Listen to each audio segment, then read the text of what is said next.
जीवन दिया है बाबा हमको नया जीवन।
ओम शांति। ईश्वरीय ज्ञान बेहद का ज्ञान है, संपूर्ण ज्ञान है, जिसमें बाबा हमेशा हमें लौकिक अलौकिक का बैलेंस सिखाते हैं, ज्ञान और योग का बैलेंस सिखाते हैं, देह का कैसे ख्याल रखना है और आत्मा को कैसे शक्तिशाली बनाना है, वो विधि सिखाते हैं। क्योंकि इस बैलेंस से ही हमें हमारी और हमारे अपनों की ब्लेसिंग मिलती है। इस बैलेंस से ही हमें शिव बाबा की ब्लेसिंग मिलती है।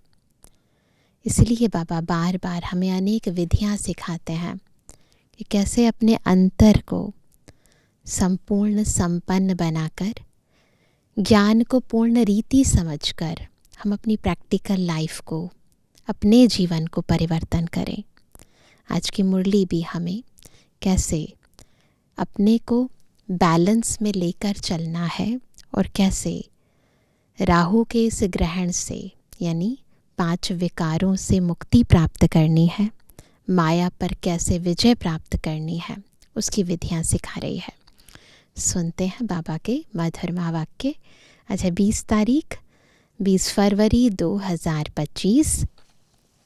बाबा के मधुर महावाक्य हैं, मीठे बच्चे, अब विकारों का दान दो तो ग्रहण उतर जाए। राहु का ग्रहण सभी पर लगा है। आत्मा कहाँ तो चमक रही थी और कहाँ बिल्कुल, है ना, विकारों के प्रभाव से उसकी चमक ही खत्म हो गई। तो बाबा ने कहा विकारों का दान दे दो तो ग्रहण उतर जाए और यह तमो प्रधान दुनिया सतु प्रधान बने। प्रश्न है, तुम बच्चों को किस बात से कभी भी तंग नहीं होना चाहिए?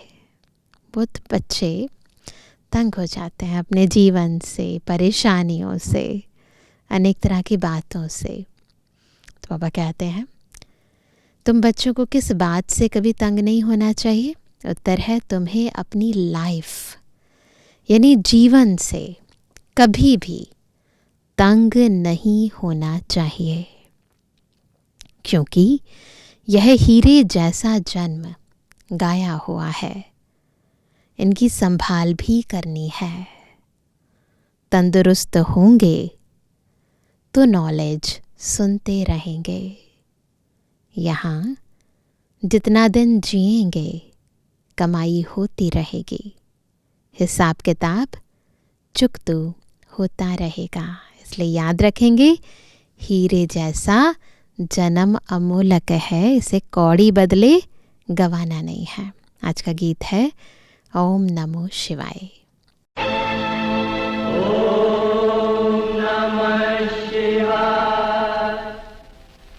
तुमात सहायक स्वामी सखा, तुम ही सबके रखवारे हो।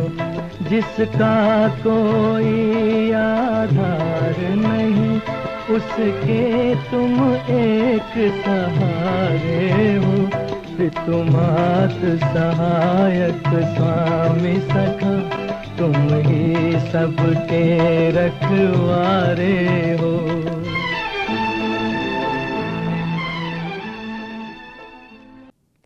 ओम शांति। आज गुरुवार है, तुम बच्चे कहेंगे सतगुरुवार, क्योंकि सतयुग की स्थापना करने वाला भी है, सत्यनारायण की कथा भी सुनाते हैं प्रैक्टिकल में। नर से नारायण बनाते हैं तो सतगुरु है ना। गाया भी जाता है सर्व का सदगति दाता, फिर वृक्षपति भी है। यह मनुष्य सृष्टि का झाड़ है जिसको कल्प वृक्ष कहते हैं। कल्प कल्प अर्थात 5000 वर्ष बाद फिर से हूबहू रिपीट होता है। झाड़ भी रिपीट होता है ना। फूल 6 मास निकलते हैं, फिर माली लोग जड़ निकाल रख देते हैं। ऐसे ही करते हैं ना, 6 मास के बाद माली लोग जड़ निकाल रख देते हैं, फिर लगाते हैं तो फूल निकल पड़ते हैं। अब यह तो बच्चे जानते हैं, बाप की जयंती भी आधा कल्प मनाते हैं, आधा कल्प भूल जाते हैं। ऐसे ही होता है ना, सतयुग त्रेता में थोड़ी ना याद होता है बाबा।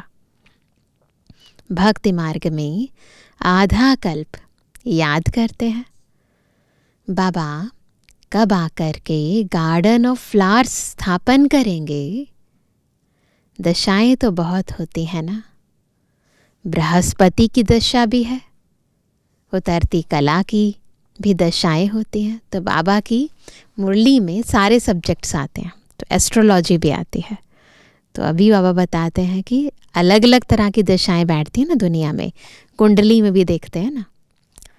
इस समय भारत पर राहु का ग्रहण बैठा हुआ है। तो ये है बड़े ते बड़ा भृगु ऋषि, वो बताते हैं कि इस समय भारत पर राहु का ग्रहण बैठा है। चंद्रमा को भी जब ग्रहण लगता है तो पुकारते हैं, क्या कहते हैं? दे दान तो छूटे ग्रहण। तो दुनिया में भी लोग दान पुण्य करते हैं।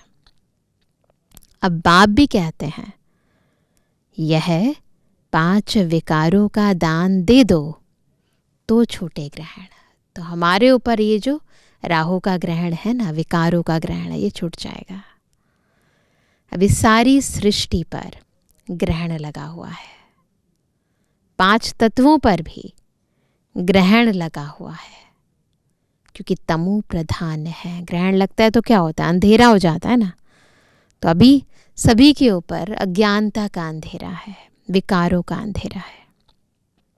हर चीज नई फिर पुरानी जरूर होती है। नई को सतो प्रधान, पुरानी को तमो प्रधान कहते हैं। छोटे बच्चे को भी सतो प्रधान महात्मा से भी ऊंचा गिना जाता है, क्योंकि उनमें 5 विकार नहीं रहते। भक्ति तो सन्यासी भी छोटेपन में करते हैं। जैसे राम तीरथ श्री कृष्ण का पुजारी था, फिर जब सन्यास लिया तो पूजा खलास। सृष्टि पर पवित्रता भी चाहिए ना, तो ऐसे ऐसे महान सन्यासी होकर गए हैं जिन्होंने बचपन से ब्रह्मचर्य व्रत को अपनाया है। तो वो किस लिए? क्योंकि इस देश को या कहीं इस पृथ्वी को थमाने के लिए, ताकि अपवित्रता के जोर से हिले नहीं, खत्म ना हो, ऐसे ऐसे पवित्र सन्यासी चाहिए, पवित्रता का बल चाहिए। भारत पहले सबसे पवित्र था, फिर जब देवताएं वाम मार्ग में जाते हैं तो फिर अर्थक्वेक आदि में, तो आत्मा की स्थिति हिली तो धरती भी अपने अक्ष से हिल जाती है, अर्थक्वेक होते हैं। तो अर्थक्वेक आदि में सब स्वर्ग की सामग्री, सोने के महल आदि खलास हो जाते हैं। फिर नए सिर बनने शुरू होते हैं, फिर नए सिर सारी बिल्डिंग्स बनती हैं। डिस्ट्रक्शन ज़रूर होता है। आधा कल्प के बाद एक सी चेंज आता है संपूर्ण पृथ्वी पर। उपद्रव होते हैं जब रावण राज्य शुरू होता है। इस समय सब पतित हैं। सतयुग में देवताएं राज्य करते हैं। असुरों और देवताओं की युद्ध दिखाई है, परंतु देवताएं तो होते ही हैं सतयुग में। वहाँ लड़ाई हो कैसे सकती? संगम पर तो देवताएं होते नहीं। तुम्हारा नाम ही है पांडव। पांडवों कौरवों की भी लड़ाई होती नहीं है ना। ये कोई फिजिकल लड़ाई नहीं हो रही है, ये तो माया से युद्ध हो रही है हमारी। ये सब है गपोड़े। कितना बड़ा झाड़ है, कितने अथाह पत्ते हैं। वैरायटी आत्माएं है ना, उनका हिसाब थोड़ी कोई निकाल सकते। संगम पर तो देवताएं होते नहीं। बाप बैठ आत्माओं को समझाते हैं, आत्मा ही सुनकर कांध हिलाते हैं। बाबा की बातें सुनते हैं ना तो कांध हिलाते हैं। हम आत्मा है, बाबा हमको पढ़ाते हैं। ये पक्का करना है तो सोल कॉन्शियस होकर बाबा की मुरली सुननी है। बाप हमें पतित से पावन बनाते हैं। आत्मा में ही अच्छे व बुरे संस्कार होते हैं ना। आत्मा ऑर्गन्स द्वारा कहती है, क्या कहती है? हमको बाबा पढ़ाते हैं। तो आत्मा भ्रुकुटी के बीच में बैठकर इस मुख से बोलती है, हमको बाबा पढ़ाते हैं। बाप कहते हैं हमको भी ऑर्गन्स चाहिए जिससे समझाऊं। आत्मा को खुशी होती है। बाबा हर 5000 वर्ष बाद आते हैं हमको सुनाने। तुम तो सामने बैठे हो ना, मधुबन की ही महिमा है। आत्माओं का बाप तो वह है ना, सब उनको बुलाते हैं। तुमको यहाँ सम्मुख बैठने में मज़ा आता है, परंतु यहाँ सब तो रह नहीं सकते। अपनी कारोबार, सर्विस आदि को भी देखना है। आत्माएं सागर के पास आती हैं, धारण कर फिर जाए, औरों को सुनाना है। सागर के पास आती हैं, भर जाती हैं, फिर सेवा करती हैं। नहीं तो औरों का कल्याण कैसे करेंगे? योगी और ज्ञानी तो आत्मा को शौक रहता है हम जाकर औरों को भी समझाएं। अब शिव जयंती मनाई जाती है ना, 26 तारीख को शिव जयंती है ना, और मधुबन में तो शुरू हो गई है, सेंटर्स पर भी शुरू हो गई है। तो बाबा कहते हैं भगवान उवाच है, भगवान उवाच श्री कृष्ण के लिए नहीं कह सकते, वह तो है दैवी गुणों वाला मनुष्य, डिटिज्म कहा जाता है। अब बच्चे यह तो समझ गए हैं कि अभी देवी देवता धर्म नहीं है, स्थापना हो रही है।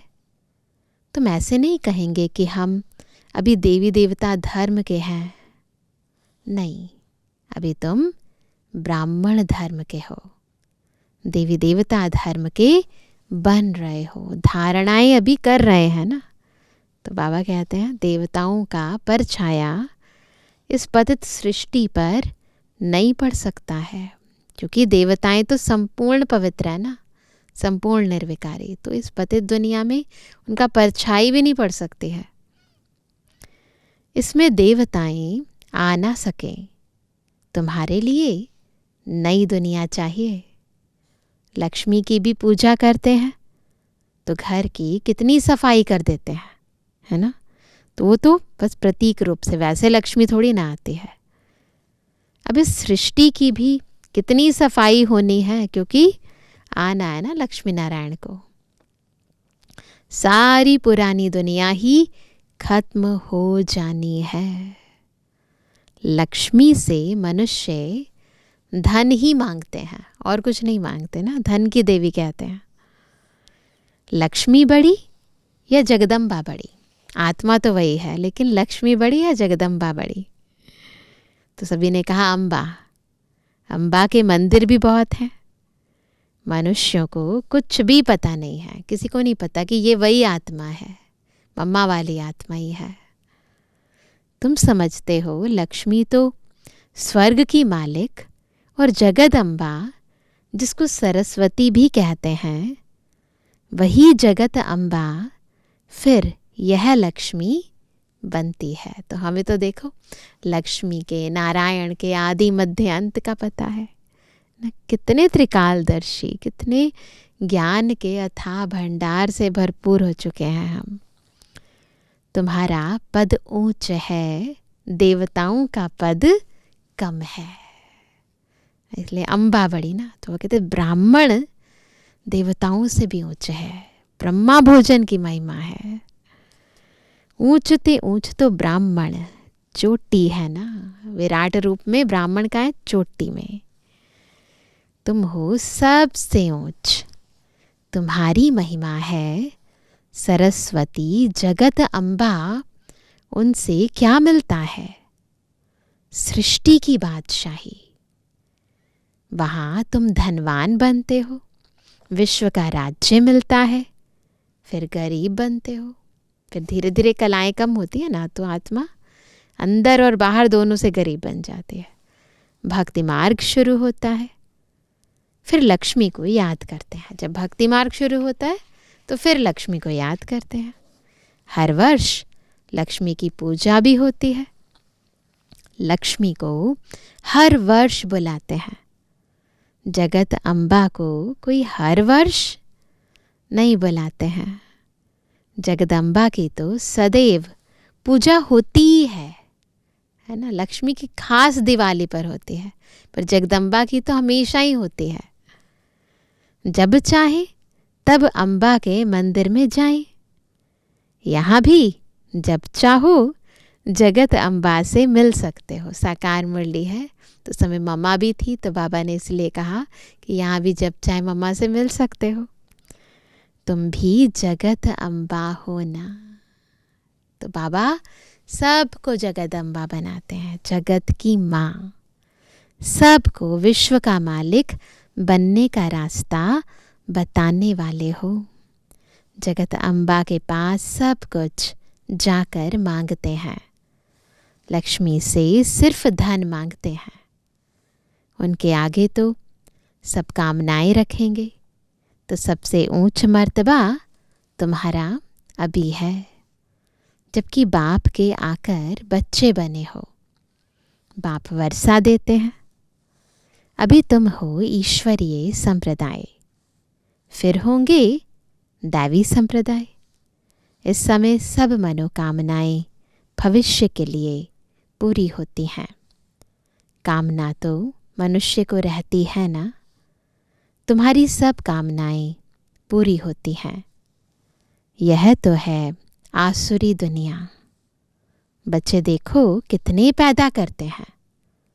तुम बच्चों को तो साक्षात्कार कराया जाता है सतयुग में कैसे श्री कृष्ण का जन्म होता है। तो पहले संदेशियों ने ये सब देखा है कि कैसे श्री कृष्ण का जन्म होता है, कैसे महल बनते हैं, कैसे राजगद्दी पर बैठते हैं। वह कहते हैं कि तुमने तो साक्षात्कार किया ना कि कैसे श्री कृष्ण का जन्म होता है। वहाँ तो सब कायदे सिर होता है, दुख का नाम नहीं रहता। वहाँ आज की तरह नहीं होता कि कभी सर्जरी से हो रहा है न, कितना दुख होता है बच्चे को, माँ को। वहाँ सब कुछ कायदे सिर होता है, किसी को दुख नहीं होता है, समय पर अपने आप बच्चा आता है। पापा कहते दुख का नाम नहीं रहता, उनको कहा ही जाता है सुख धाम। तुमने अनेक बार सुख में पास किया है, अनेक बार हार खाई है और जीत भी पाई है। अब भी स्मृति आई है कि हमको बाबा पढ़ाते हैं। स्कूल में नॉलेज पढ़ते हैं, साथ साथ मैनर्स भी सीखते हैं ना। वहाँ कोई इन लक्ष्मी नारायण जैसे मैनर्स नहीं सीखते हैं। दुनिया के स्कूल में लक्ष्मी नारायण जैसे मैनर्स नहीं सीखते हैं। अभी तुम दैवी गुण धारण करते हो, महिमा भी उनकी ही गाते हैं। क्या कहते हैं? सर्वगुण संपन्न, संपूर्ण, निर्विकारी, मर्यादा पुरुषोत्तम। तो अभी तुमको ऐसा बनना है, देवताओं जैसा। तुम बच्चों को अपनी इस लाइफ से कभी तंग नहीं होना चाहिए। बहुत इम्पॉर्टेंट बात। कई बारी माया से हार खाते हैं या कोई बीमारी आदि होती है तो तंग हो जाते हैं।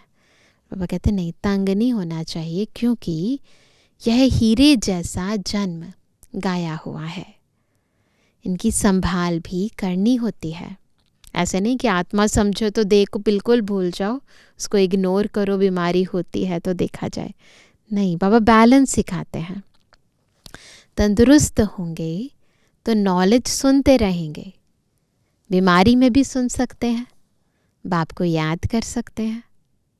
यहाँ जितना दिन जिएंगे सुखी रहेंगे, कमाई होती रहेगी, हिसाब किताब चुकत होता रहेगा। बच्चे कहते हैं बाबा सतयुग कब आएगा? यह बहुत गंदी दुनिया है, होता है ना, कईयों के मन में आता है। बाप कहते हैं अरे पहले कर्मातीत अवस्था तो बनाओ, फिर सतयुग आएगा ना। जितना हो सके पुरुषार्थ करते रहो। बच्चों को सिखलाना चाहिए कि शिव बाबा को याद करो।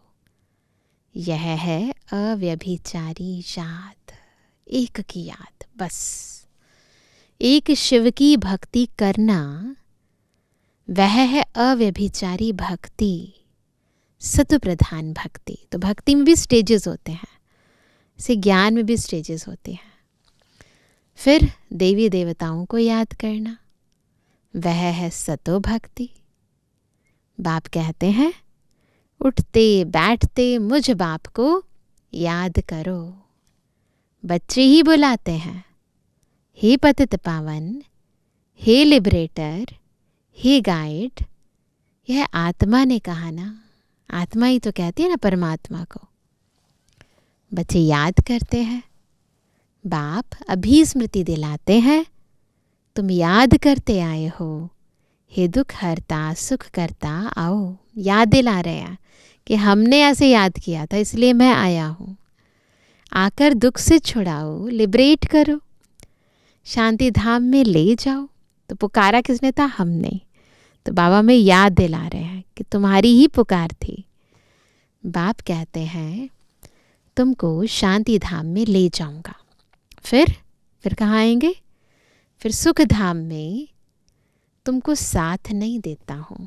सतयुग में नहीं आएंगे बाबा, साथ अभी ही देता हूँ।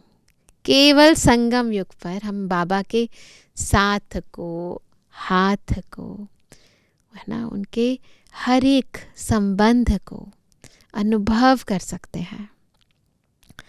सभी आत्माओं को घर ले जाता हूँ। मेरा अभी पढ़ाने का साथ है और फिर वापस घर ले जाने का साथ है। पढ़ाने का साथ भी है और फिर ले जाएगा बाबा हमें। बस मैं अपना परिचय तुम बच्चों को अच्छी रीति बैठ सुनाता हूँ। जैसे जैसे जो पुरुषार्थ करेंगे उस अनुसार फिर वहाँ प्रारब्ध पाएंगे, तो जैसे और वैसे मिलेगा। समझ तो बाप बहुत देते हैं। जितना हो सके मुझे याद करो तो वे कर्म विनाश होंगे, और क्या होगा, और उड़ने के पंख मिल जाएंगे। फिर आत्मा हल्की होकर ऊपर जाएगी, फरिश्ता बन जाएगी। आत्मा को कोई ऐसे पंख नहीं है जैसे पक्षियों के होते हैं, ऐसे पंख नहीं है। आत्मा तो एक छोटी बिंदी है। किसको यह पता नहीं है कि आत्मा में कैसे 84 जन्मों का पाठ नोंदा हुआ है, इतना फिक्स है ना। तब सोचो छोटी सी चिप के अंदर कितना डाटा होता है, तो हम आत्मा के अंदर कितने जन्मों का डाटा फीड है, इतना पाठ नोंदा हुआ है। न आत्मा का किसको परिचय है, न परमात्मा का परिचय है। तब बाप कहते हैं मैं जो हूँ, जैसा हूँ, मुझे कोई भी जान नहीं सकता है। मेरे द्वारा ही मुझे और मेरी रचना को जान सकते हैं। ये लौकिक में जो श्रीमद् भगवद गीता है उसमें लिखा है कि मेरे सिवा मेरा परिचय कोई दे नहीं सकता। तो बाबा कहते हैं मैं ही आकर तुम बच्चों को अपना परिचय देता हूँ। आत्मा क्या है वह भी समझाता हूँ। इनको सोल रियलाइजेशन कहा जाता है। आत्मा भ्रुकुटी के बीच में रहती है। कहते भी हैं भ्रुकुटी के बीच चमकता है अजब सितारा। परंतु आत्मा क्या चीज़ है यह बिल्कुल कोई नहीं जानते हैं। जब कोई कहते हैं कि आत्मा का साक्षात्कार हो तो उन्हें समझाओ कि तुम तो कहते हो भ्रुकुटी के बीच स्टार है, स्टार को क्या देखेंगे?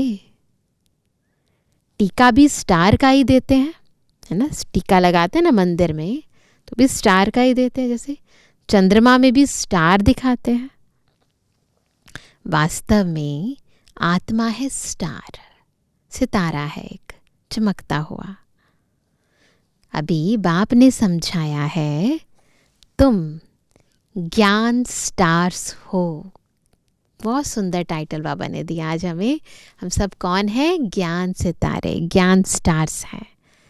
बाकी वह सूर्य चांद सितारे तो मांडवे को रोशनी देने वाले हैं। ये पृथ्वी मांडवा है, स्टेज है। इस स्टेज को चमकाने वाले वो सूर्य चांद सितारे हैं। परंतु हम हैं धरती के सितारे, ज्ञान सितारे। और शिव बाबा है ज्ञान सूर्य और ब्रह्मा है ज्ञान चंद्रमा। तो इनकी यादगार में वो बने हुए हैं, है ना। तो बाबा कहते हैं कि वह कोई देवताएं नहीं है जैसे दुनिया में कहते हैं ना, सूर्य देव, चंद्रमा देव। ऐसा नहीं है, देव नहीं है। भक्ति मार्ग में सूर्य को भी पानी देते हैं। भक्ति मार्ग में यह बाबा भी सब करते थे, हम सब भी करते थे ना। सूर्य देवताएं नमः, चंद्रमा देवताए नमः कहकर पानी देते थे। यह सब है भक्ति मार्ग। इसने तो बहुत भक्ति की हुई है। ब्रह्मा बाबा के बारे में बाबा कह रहे हैं, नंबर 1 पूज्य तो फिर नंबर 1 पुजारी बने हैं। नंबर तो गिनेंगे ना, रुद्रमाला के भी नंबर तो है ना। भक्ति भी सबसे जास्ती इसने की है। अब बाप कहते हैं छोटे बड़े सबकी वानप्रस्थ अवस्था है। अभी मैं सबको ले जाऊंगा, फिर यहाँ आएंगे ही नहीं। बाकी शास्त्रों में जो दिखाते हैं, प्रलय हुई, जलमयी हो गई, फिर पीपल के पत्ते पर श्री कृष्ण आया, बाप समझाते हैं सागर की कोई बात नहीं। वो सब कहानियाँ बनाई हैं, परंतु उसके पीछे आध्यात्मिक अर्थ है। वहाँ तो गर्भ महल है, जहाँ बच्चे बहुत सुख में रहते हैं। जैसे यहाँ जेल है ना, वहाँ गर्भ महल है। यहाँ गर्भ जेल कहा जाता है। पापों की भोगना, जो पाप करते हैं ना पिछले जन्म में, तो पापों की भोगना गर्भ में मिलती है। फिर भी बाप कहते हैं क्या करो, मन मना भव, मुझे याद करो, ताकि हमारे जन्म जन्मांतर के पाप कट जाएं, विकर्म विनाश हो जाएं। प्रदर्शनी में कोई पूछते हैं, सीढ़ी में और कोई धर्म क्यों नहीं दिखाए हैं? पूछते हैं ना क्वेश्चन। बोलो, औरों के 84 जन्म तो है नहीं, 84 की सीढ़ी है ना। तो जिस धर्म के 84 जन्म हैं, उन आत्माओं के ही चित्र बनाया हुआ है ये। तो सब धर्म झाड़ में दिखाए हैं, तो उस चित्र को देखो। फिर उसके लिए, उससे तुम अपना हिसाब निकालो कि कितने जन्म लिए होंगे। हमको तो सीढ़ी 84 जन्मों की दिखानी है, बाकी सब चक्र में और झाड़ में दिखाए हैं। इनमें सब बातें समझाई हैं। नक्शा देखने से बुद्धि में आ जाता है ना, लंदन कहाँ है, फलाना शहर कहाँ है। वैसे ही ये जो चित्र है, ये हमारे नक्शे हैं। बाप कितना सहज कर समझाते हैं। सभी को यही बताओ कि 84 का चक्र ऐसे फिरता है। अभी तमो प्रधान से सतो प्रधान बनना है, तो बेहद के बाप को याद करो, तो तुम पावन बन जाएंगे। और फिर पावन बन पावन दुनिया में चले जाएंगे। कोई तकलीफ की बात नहीं है। जितना समय मिले बाप को याद करो, तो पक्की टेव पड़ जाएगी, बिल्कुल आदत हो जाएगी, अपने आप ही बुद्धि ऊपर चली जाएगी।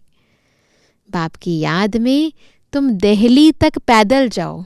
वंडरफुल बात बाबा कह रहे हैं कि बाप की याद में तुम दिल्ली तक पैदल जाओ तो भी थकावट नहीं होगी।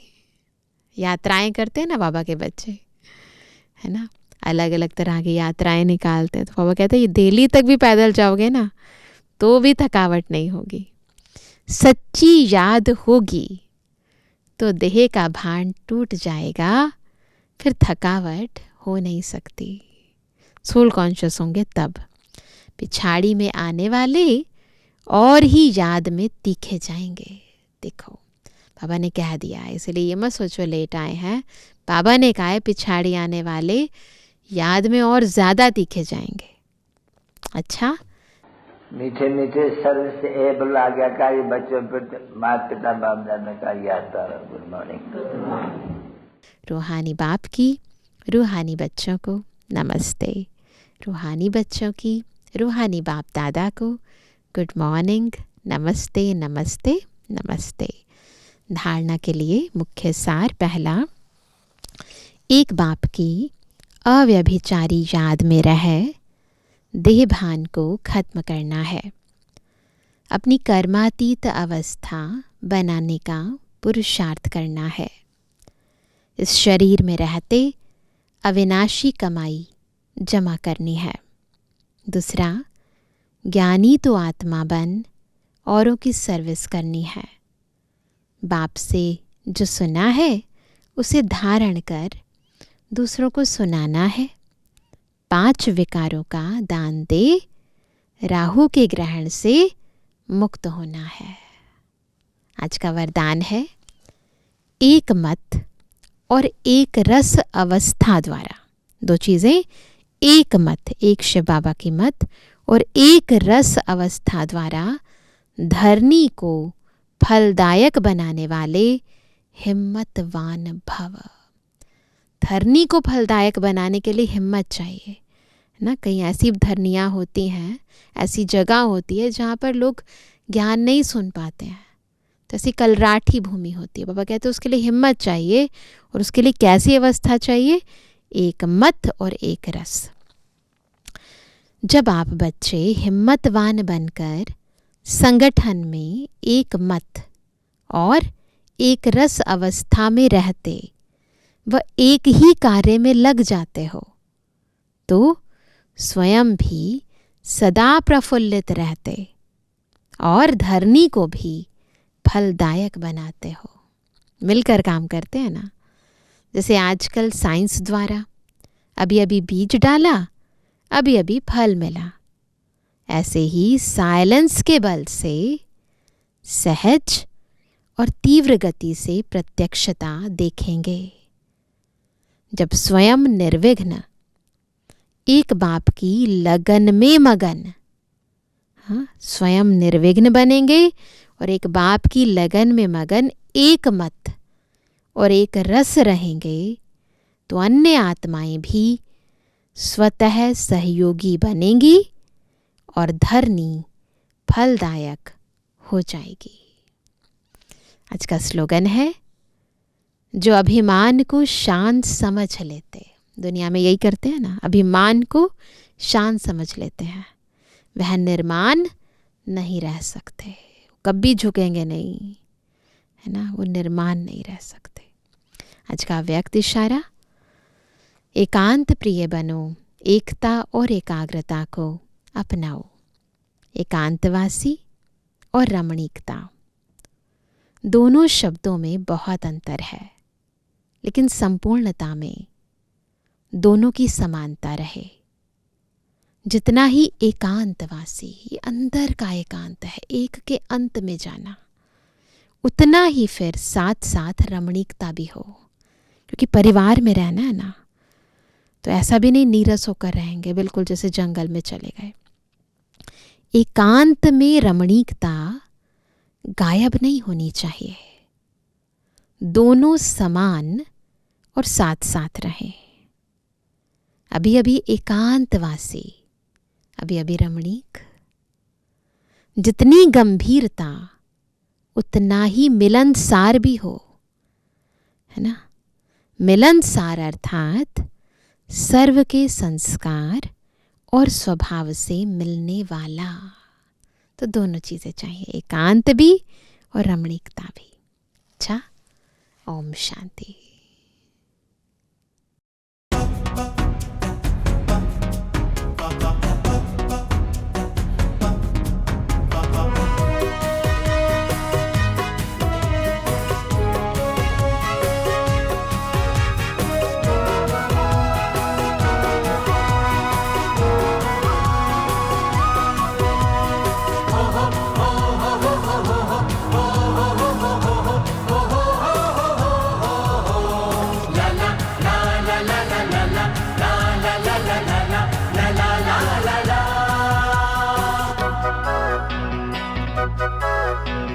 विश्व एकता महायज्ञ की, विश्व एकता महायज्ञ की, आओ जगाए ज्वाला, आओ जगाए ज्वाला। विश्व एकता महायज्ञ की, आओ जगाए ज्वाला, आओ जगाए ज्वाला। करके अखंड तपस्या हम पहने विजय की माला, पहने विजय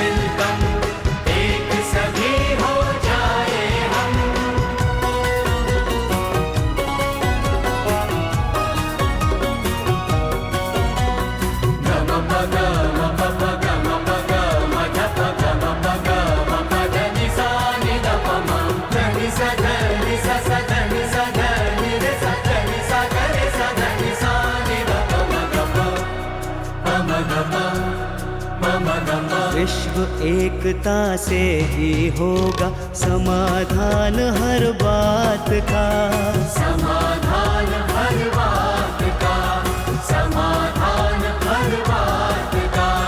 विश्व एकता से ही होगा समाधान हर बात का, समाधान हर बात का। होकर एक बदल दे हम नक्शा कायनात का, नक्शा कायनात का, नक्शा कायनात का, नक्शा कायनात का। सबके दिलों को जीतने का हम, सबके दिलों को जीतने का हम काम करें निराला, काम करे निराला। आओ जगाए ज्वाला,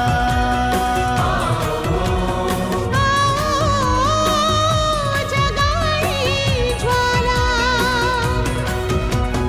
यूनिवर्सल वननेस वेलकम, बात बड़ी ये कहते हम। यूनिवर्सल वननेस वेलकम, बात बड़ी ये कहते हम।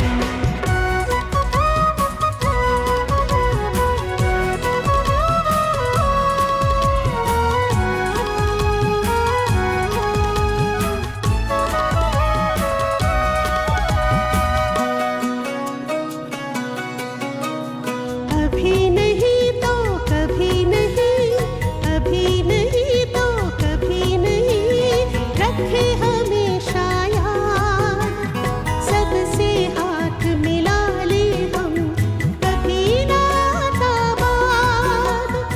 अभी नहीं तो कभी नहीं, रखे हमेशा याद, सबसे हाथ मिला ले हम, कभी ना आता बाद। राजयोग की शक्ति से ही, राजयोग की शक्ति से ही होगा जग ये शिवाला, होगा जग ये शिवाला। आओ जगाए ज्वाला,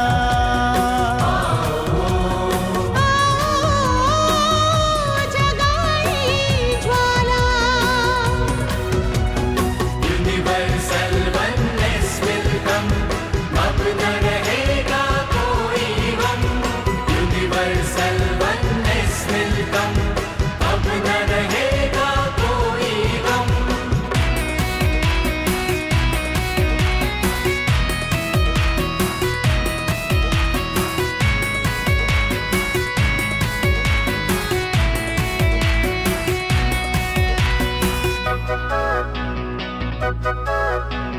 हद की सभी दीवारों को मिलकर आओ गिरा दे, समय की सुई कलयुग से सतयुग की ओर फिरा दे। हद की सभी दीवारों को मिलकर आओ गिरा दे, समय की सुई कलयुग से सतयुग की ओर फिरा दे। अपना